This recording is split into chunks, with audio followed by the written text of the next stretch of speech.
Good morning, Rabbi. Good morning. Are you driving? Are you in a cab? I'm driving. I'm driving to the other seminary that I go to. Good. Keep your eyes on the road.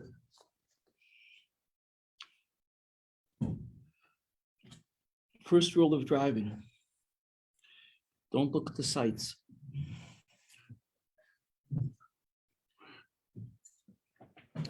Rachel, behind you, there's a box of tissues. Could you pass that down to me, please? So how are you, Yaira?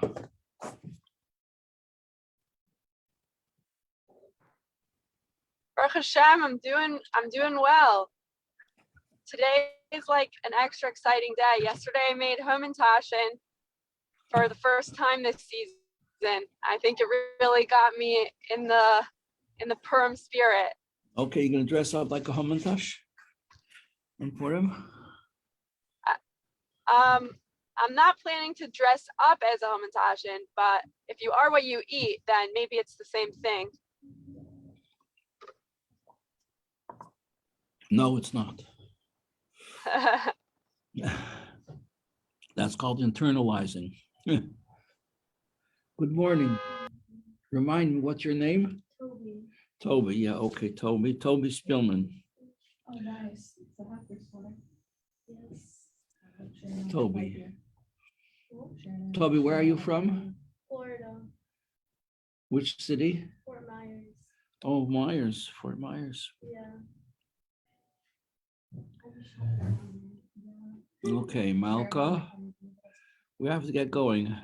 I have one. I took enough. Like if someone Malka Butler. it's fine. No, because you usually sit here. And Rachel Oh, yeah, O'Connor. I'll sit there. I wasn't sure. I'll just sit.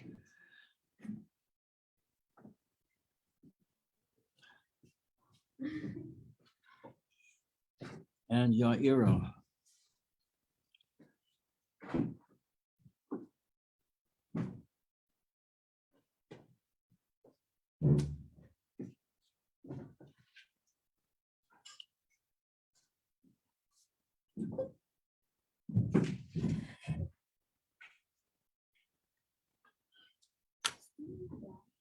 A book.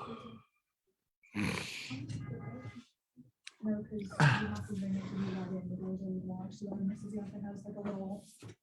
Okay, girls, let's go. Chapter 10.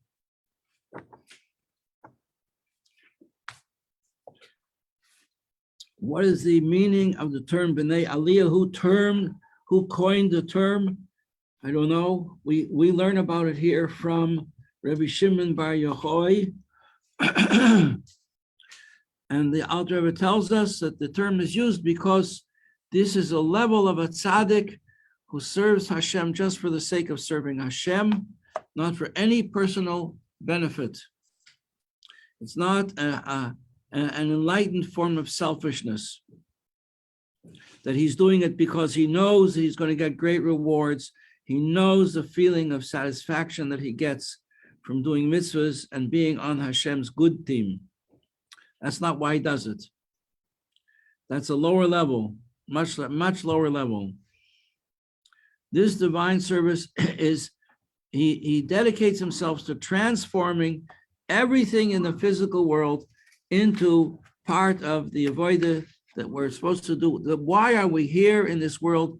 We are here to make a dwelling place for Hashem.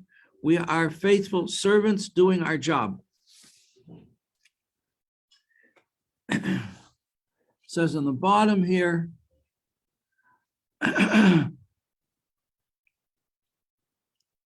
yes, 158 says, the job of such a tzaddik is to convert everything in the world into part of Hashem's private domain, to make a private residence for Hashem, a palace for Hashem out of this world.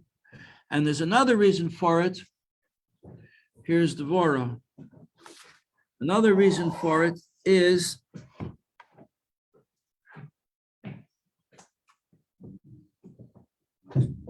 And he's called one of the masters of Aliyah because he's elevating everything to its highest possible level. Okay, good morning, Tova. Myers, you know, we have you have Tova, Myers, and Toby from Fort Myers. How about that? That's Ashgaha Proteins. Ashgaha Proteins? Yes. All right. Liebe Rivka. Good morning. Okay. Another approach to the same thing is page 159 in the middle, that the tzaddik who is one of the B'nai Aliyah, a master of Aliyah, is so called because he does nothing for his own personal agenda. He does everything for the sake of Hashem. His service is for the sake of the Most High. And if you think you know what the Most High is, then he's going higher than that. This is Samantha's coming in. Good morning. Oh, the swallows are coming back to Capistrano. Okay, and Ariel. Here he is, she is. A jewel of a girl. Ariel Diamond. Okay.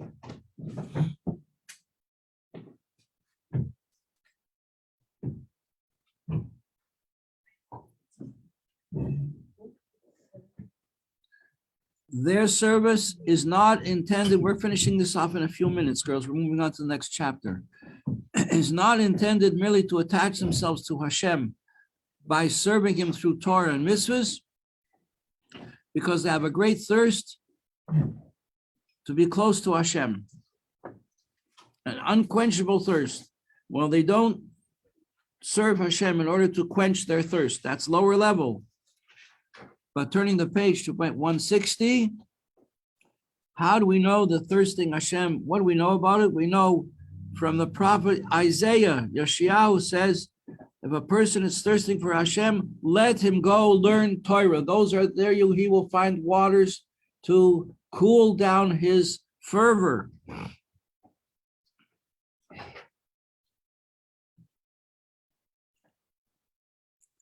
Hoi, he says, Kol tzomei l'chul hamayim. If you're thirsty, go learn Torah.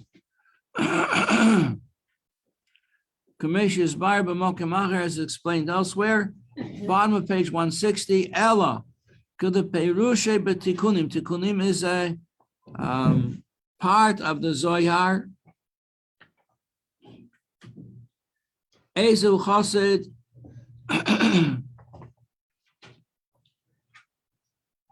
Asks the question, who is a Chassid? This is a Maimer Chazal, a teaching of the sages. Who is a Chassid? A righteous person. Hamischased im koinei, someone who does righteousness for his creator. How do you do righteousness for Hashem? How do you do that? What does Hashem want?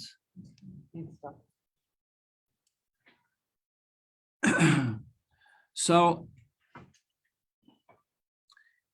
the Alter Rebbe, I think he's quoting here the Tikkun Zohar. He says the word for a creator is someone who,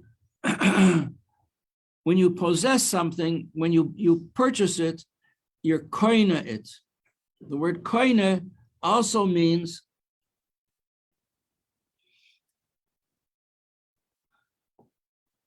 when you acquire it, you purchase it, you acquire it. Well, who could acquire something more than the one who created it? So the word koinoi refers to Hashem, who is the creator. Now the word kan also means a nest. Every bird has its nest. So it's a pun here. The pun is he's benevolent to the nest of Hashem.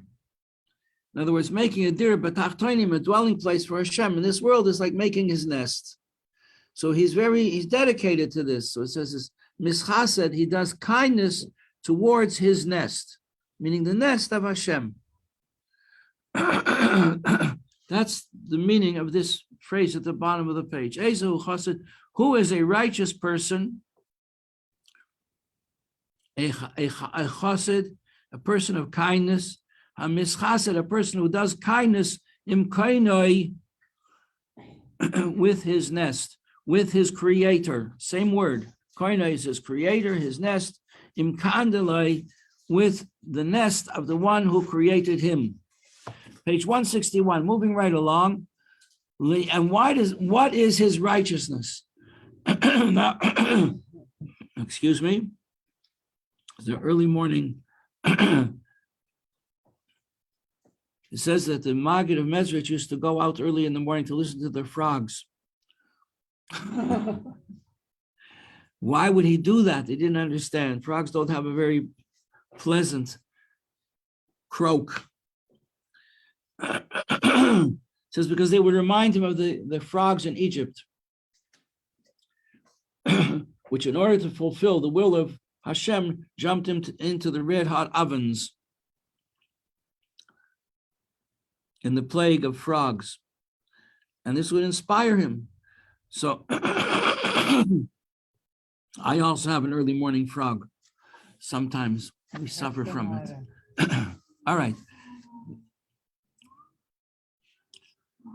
What does it mean that the tzaddik does kindness to his creator? He does Torah and mitzvahs, liyachada, to unite HaKadosh Baruch Hu with the Shekhinah. Now we explained this the last couple of classes. I spoke about this.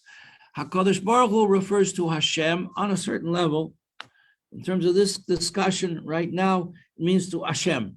HaKadosh Baruch Hu means Hashem. Shekhinah means the revelation of Hashem. Let's compare this to the sun. You have the sun, source of intense light, and you have the light from the sun. The light from the sun has to be attached to the sun. It can be 93 million miles away. If it comes in the window, it's right, it's coming to you directly from the sun 9 minutes later.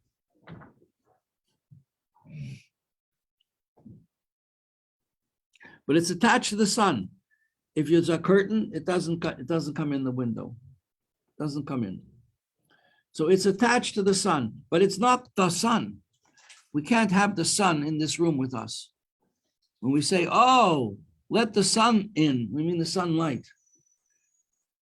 The sunlight is Hashem, but it's not the essence of Hashem. It's the light that escapes from the sun. The main source of energy and light never leaves the sun. It's the most external level that escapes the comet that we know as sunlight, and we call it the sun. Nice sunny day today.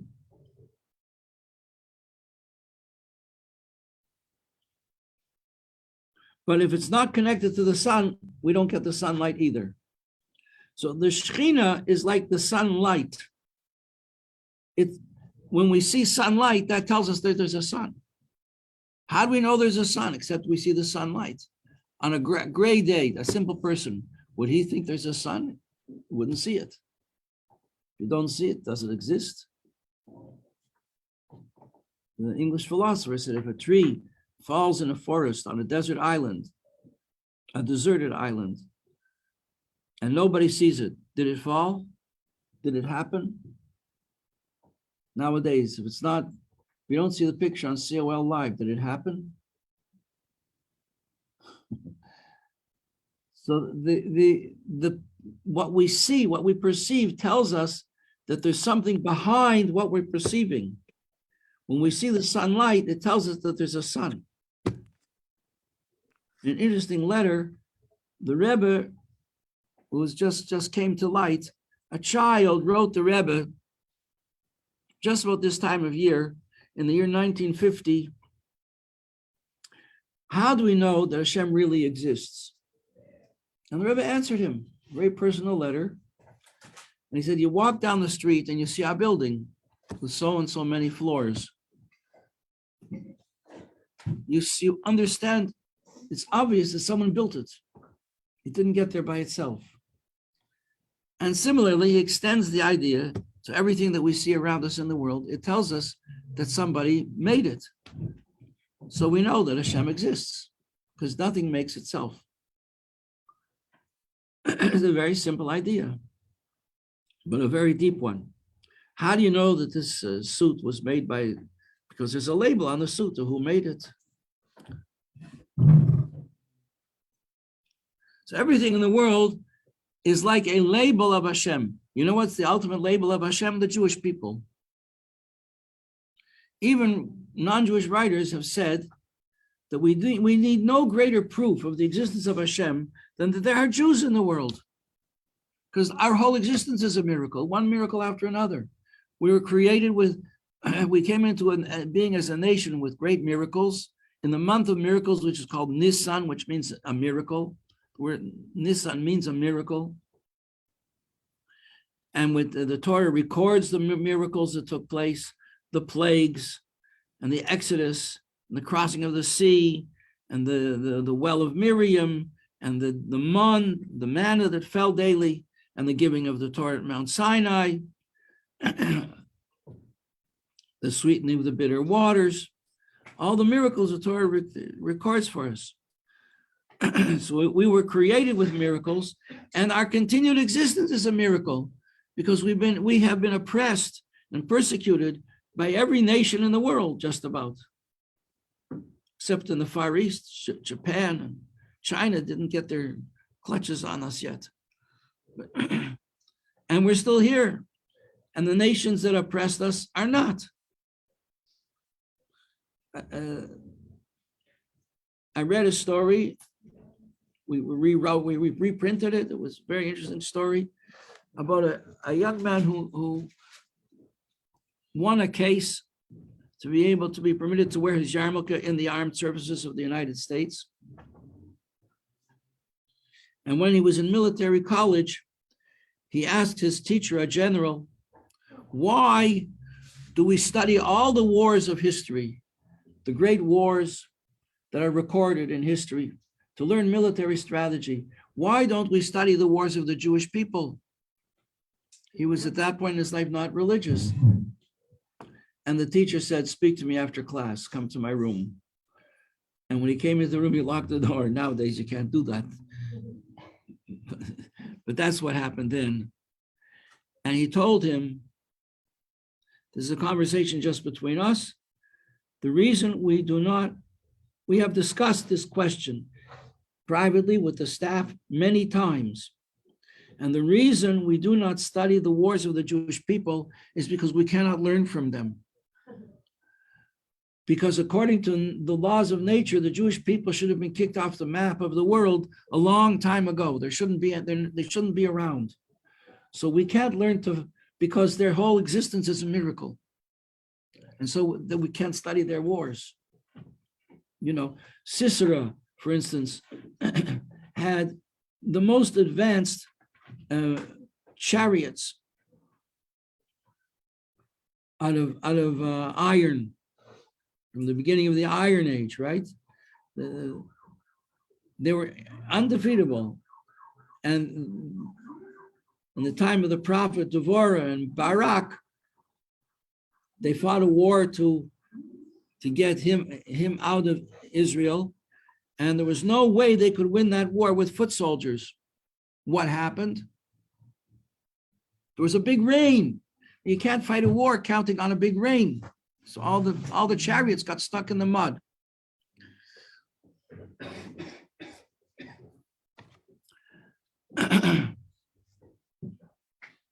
In 1948, when all the Arabs decided that they're going to destroy the newly founded state of Israel, there were also many miracles.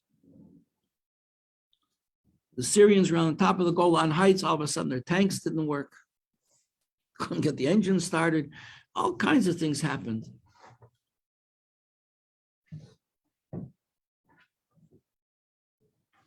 During the Yom Kippur War, there were a few soldiers who were stranded, surrounded by Egyptians, and they knew they're going to have to fight it out for their lives. And the whole Egyptian regiment surrendered. They surrendered. And afterwards, the officer in charge amongst the Jews, he said to the officer who had surrendered, "Why did you surrender?" He said, "What, do you think we're crazy? We were totally surrounded. You had so many troops that we could never have won such a battle." Well, who were those? What were they? Angels? What? Nobody knows. He gave up. So all these miracles, the Jewish people are like the sunlight that tells us there's a sun. Therefore, the Jewish people are called witnesses to the existence of God. That we still, every time you do a mitzvah and people see it, you are giving testimony to the existence of God. So this is the idea of the Shekhinah. The Shekhinah is the revelation of God. Therefore, the Jewish people as a whole are referred to as Shekhinah.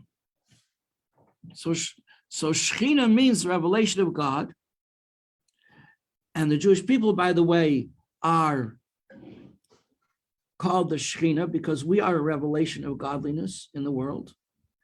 And remember, it's the spheres, the 10 spheres. So Malchus, which stands for Shabbos, Malchus is also called Shekhinah. Why? Because Malchus refers to the speech. How does a king rule? A king rules by his laws. He has to give orders to people. A leader has to inspire and guide and direct the people under him, as you can see with this in the war that's going on nowadays in Ukraine. So therefore, Malchus of Atzilus is called Shekhinah, and the revelation of God is called Shekhinah. So and the Jewish people are called Shekhinah. So when we make a dwelling place for God in this world through doing mitzvahs out of the world, we are creating a revelation of God, which is called Shekhinah. So now we say about a chassid, he does kindness to his creator by uniting the creator with his Shekhinah. That's a mystical concept. It's a very abstract, mystical concept. Chava, good morning. Who else snuck in? Sarah Mora. Yes, you are. Anybody else I didn't speak about yet? Yeah, we got everybody. Okay. So that's what it says. Top of page 121. Liyachada, in order to unite, like the word echad, it's Aramaic. Kudsha Brichu means the Holy One, blessed be He. Ushchinte, and His Shechina. Now comes the key word. Where do we do this? How do we do this? Betachtonim, in this world. Tachton means lower level. There's tachton and there's elyon. Tachton is lower, elyon is higher. The children in Israel always laugh when they say this, because tachtonim also means the underclothes. I had a teacher once in grade 9, we're learning German. She was an elderly lady. She'd actually even taught my mother. And in German, there's a word for journey, which is to go on a trip, is an embarrassing word in English, which means a person makes a smell. So the word came up in our class. So what did she do? She repeated it over and over and over and over again until we didn't giggle anymore. Similar case here. Tachtonim means the lower world. So out of the lower world, we make a dwelling place for Hashem. Page 161, second lines. Now we turn to a second source, also from Rabbi Shimon Bar Yochai, called Raya Mehemna. Raya Mehemna means, it's Aramaic for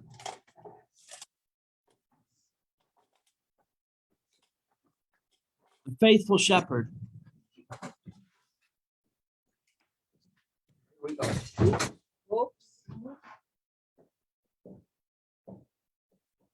Raya means a shepherd. Mehem, no, means faithful. This idea, of course, is stolen from us and applied to other religions. Say it refers to their holy. Raya Mehem, who is the first of the faithful shepherds in history, is Moses,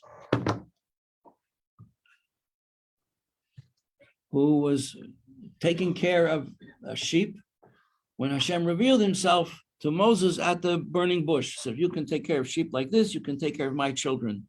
And he appointed him to go to Egypt and take the Jewish people out of Egypt. Raya Mehemna. So there's a book with this title, Raya Mehemna. The whole idea of taking a sheep and, being kind to the sheep and rescuing it and so on. The idea of the shepherd with the sheep on his shoulders, that's all from this, Moshe did it. So in this book called Raya Mehemna, which is part of the Zohar,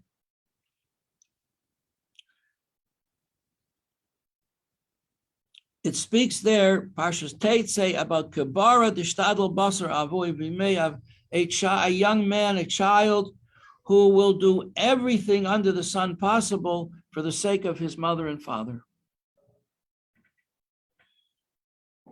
And that has far-reaching repercussions because we're talking about how a person serves Hashem.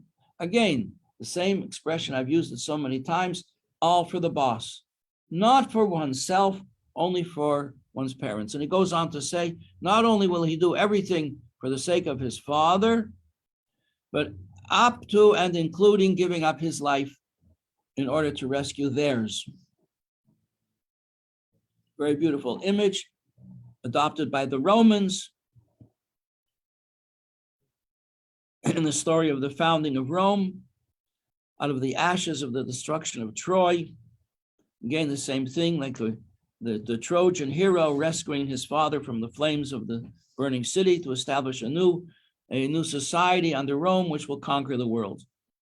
But this is the idea. It's here in Raya Mehemna that the child does everything in his power for the sake of his parents and not for the sake of his father and not for his own self-satisfaction.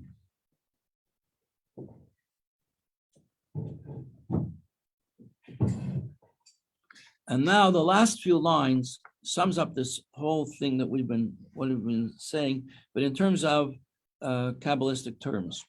So I have to introduce now some new terms. We've got 5 minutes, 6 minutes to do it. Okay. Number one term, birur. Birur means separating good from bad. Or separating bad from good, however you're using it. It's separating of good from bad, bad from good. So when we do a mitzvah, we're taking the physical objects of this world, say a blessing on it, and we use it for a mitzvah. Maybe we take an esrog and we use it to bless the esrog. We take flour and we make matzahs. We're going to eat the matzahs on Pesach, celebrate the Seder. We're going to take grapes and make wine and say a blessing on the wine, or pri hagofen. We make kiddush on Yom Tov. So we're taking the physical world and we are extracting from it the energy, the creative energy that's in it, and using it to serve God, as opposed to using it just to gratify our appetites. Right? Just eat food in a gluttonous way, like we learned in chapter 7. If I do things just to serve my stomach, then I take the life that's in the object and I drag it down to a low level, a low animalistic level of self-gratification. However, if I do so with the thought that I'm doing this in order to serve Hashem, then just the opposite happens. Now, the life that's in the object to begin with comes from the level of klippa called klippas noga. Klippa means the shells that hide the fruit that's within them. And there are 4 levels of klippa. The level of life in the food, in anything that's permissible to us, whether it's food or whether it's activities or whether it's something that we're reading. If it's permissible, it's from this 4th level called klippas noga. It's a klippa. In and for itself, it doesn't reveal godliness. You look at a tree with fruit on it, doesn't necessarily cry out to you that God created it. But if you think a little bit, then you understand that that's the case. If you use it just for your own physical pleasure, then the life that's in it gets dragged down into the lower levels of selfishness. They do not add to any goodness in the world. But if you do a mitzvah with that fruit, then the life that was in it, which was originally from klippa, from the permissible level of klippa, becomes elevated and becomes part of Hashem's palace in this world, or Hashem's temple in this world, if you will. Okay, that's called birurim. Okay, next, that's the next word we need is birur. So the word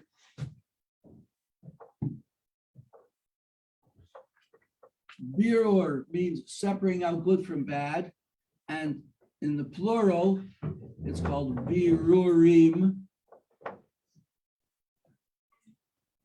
Separating the life force that's permissible from the mere physicality of the object. So through what's called here, avoidus habirurim, the service of doing birurim for the sake of Hashem, what happens? We are elevating the life in the object, or the life between us and someone else in an encounter. There should be an encounter doing business according to Torah, doing business honestly, relating to somebody else in a true and meaningful way, a compassionate way, not in a deceitful or selfish way. Okay, that's all part of birurim. And that way you take the energy and the life and you elevate it and you bring it into the realm of godliness. Okay, in Kabbalah language, that's called elevating feminine waters. Elevating the feminine waters. Now, there's a dynamic relationship here. When we elevate the feminine waters, we arouse masculine waters. All this can be applied to the relationship between a husband and a wife.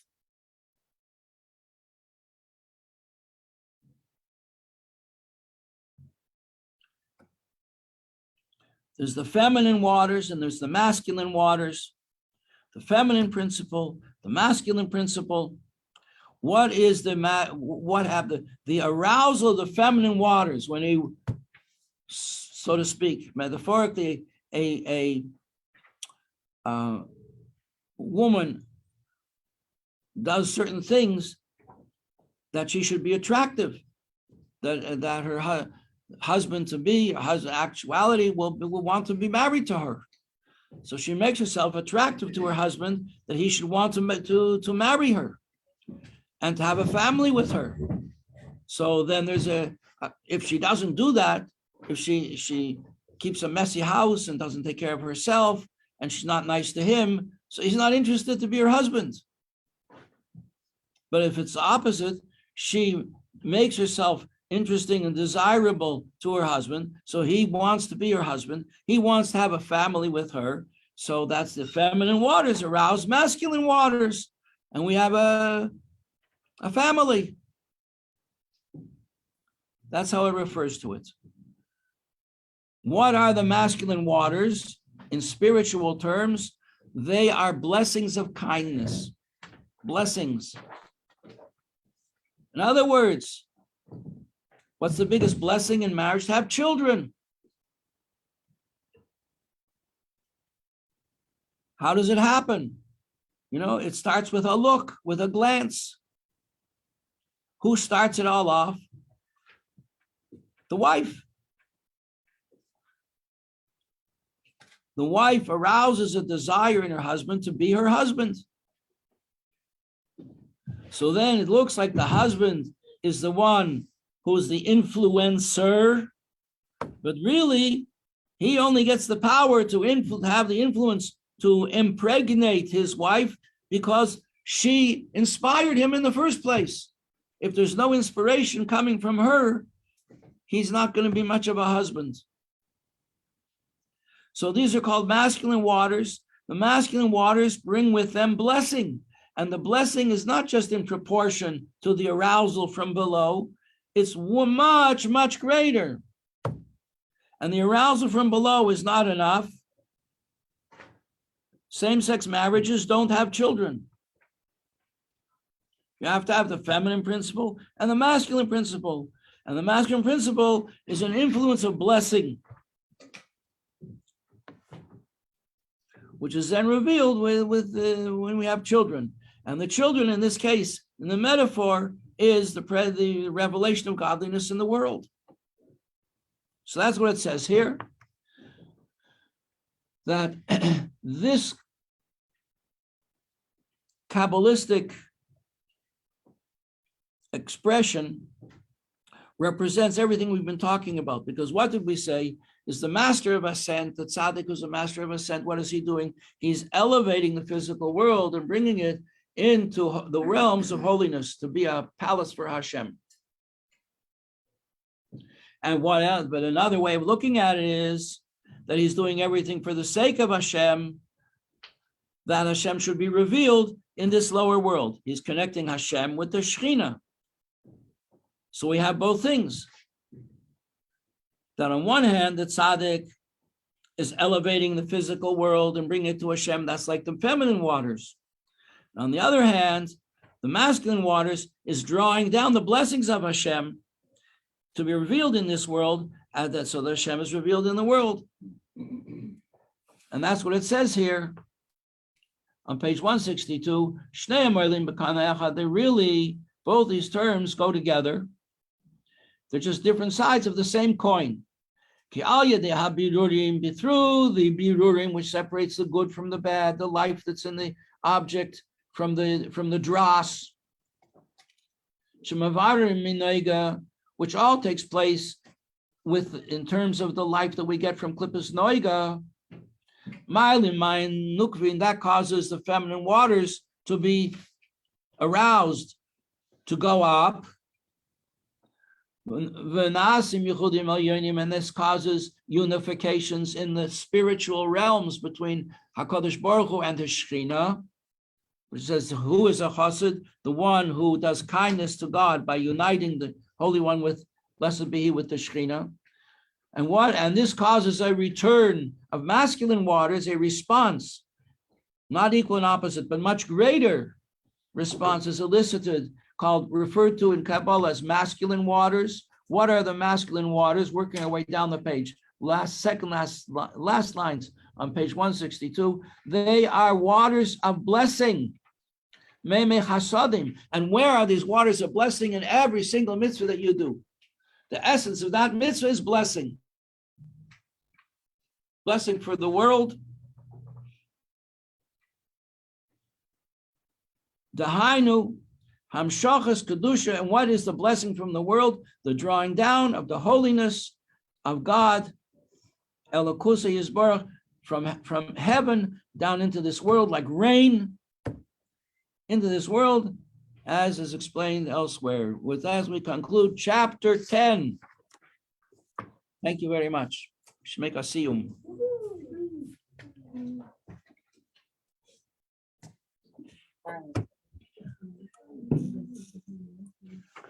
I think we did it. Was that clear?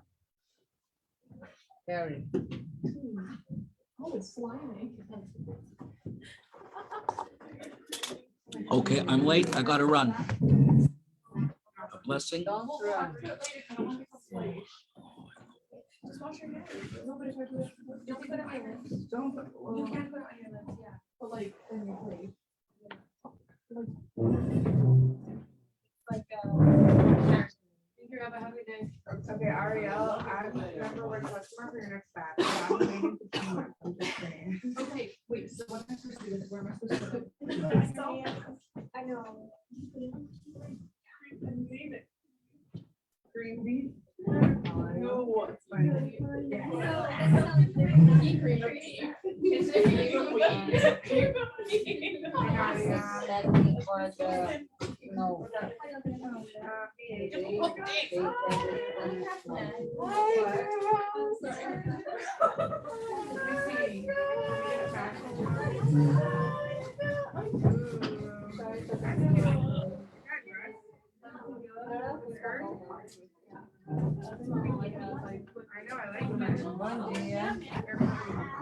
that.